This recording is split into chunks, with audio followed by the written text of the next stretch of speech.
Why, as a Western society, do we tend to feel that intellect is more important in dealing with situations on a day-to-day basis rather than feeling?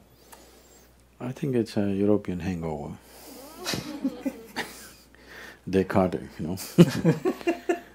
I think for long periods of time, human societies have suffered this struggle for survival.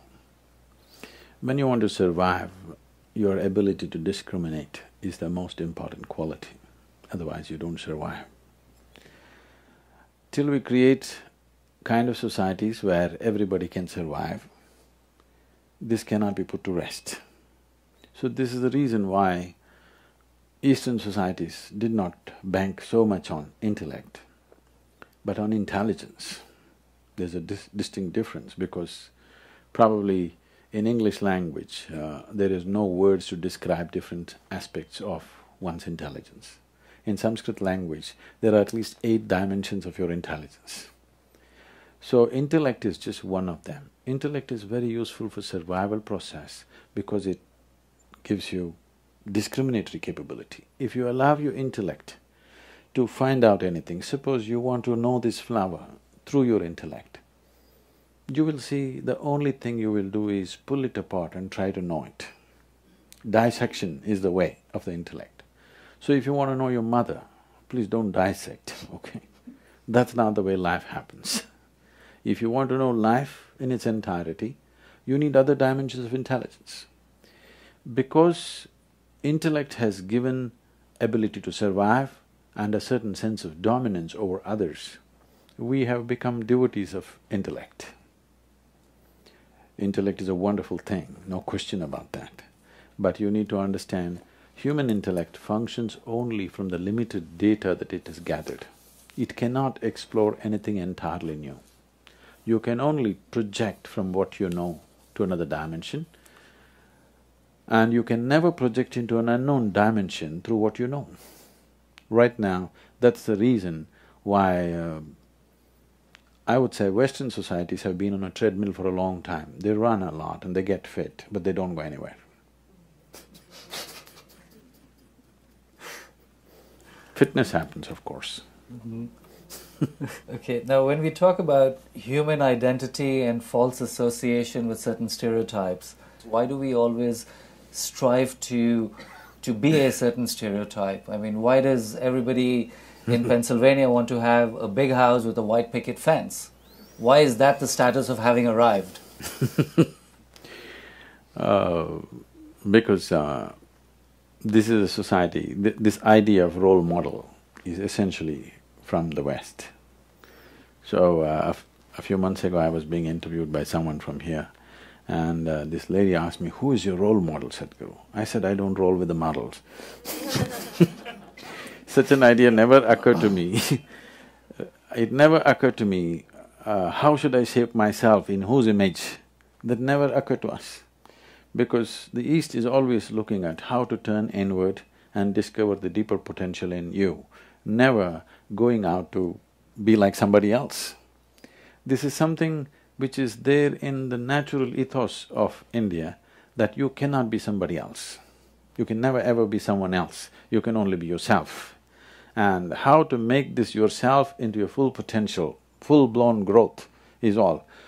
The traditional yogic examples go like this: if a mango tree looks at a coconut tree and thinks coconut tree is taller and aspires to become a coconut tree, it will become a no-good mango tree. So, every life is unique in its own way and has its own place.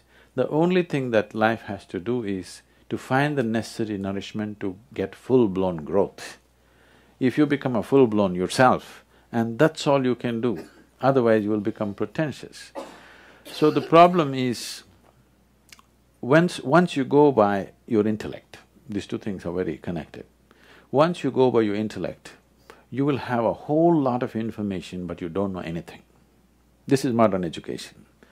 You have a whole lot of information with you, everybody is rattling out what… In a dinner party you can see people saying exact distance between planet Earth and planet Mars and everything, but what relevance is it?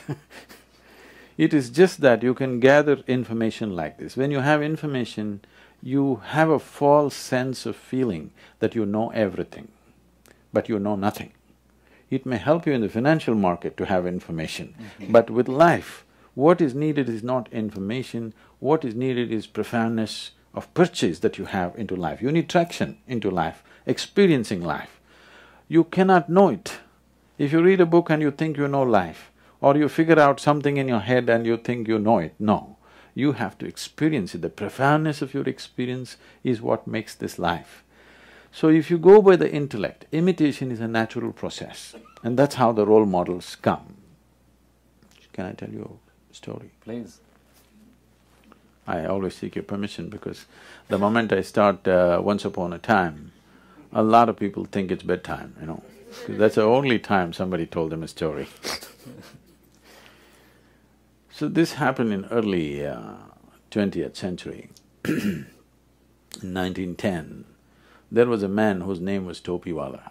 Topiwala means a hat seller, you know, people's second names indicate their trade sometimes.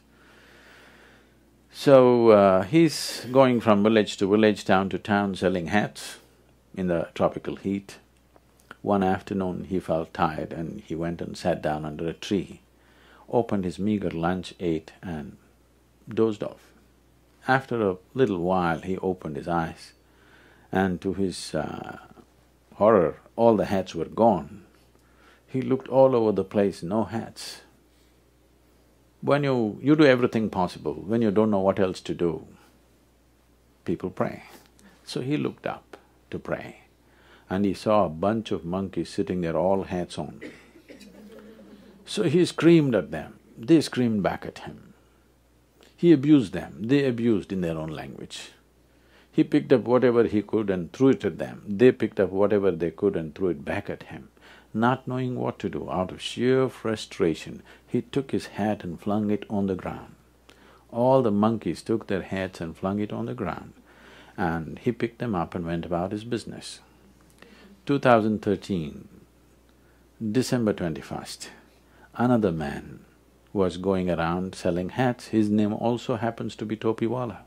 And one afternoon he went and sat under a tree, ate his elaborate lunch, 21st century, you know, and promptly fell asleep. After some time he woke up, hats gone. He didn't look here and there, he looked straight up.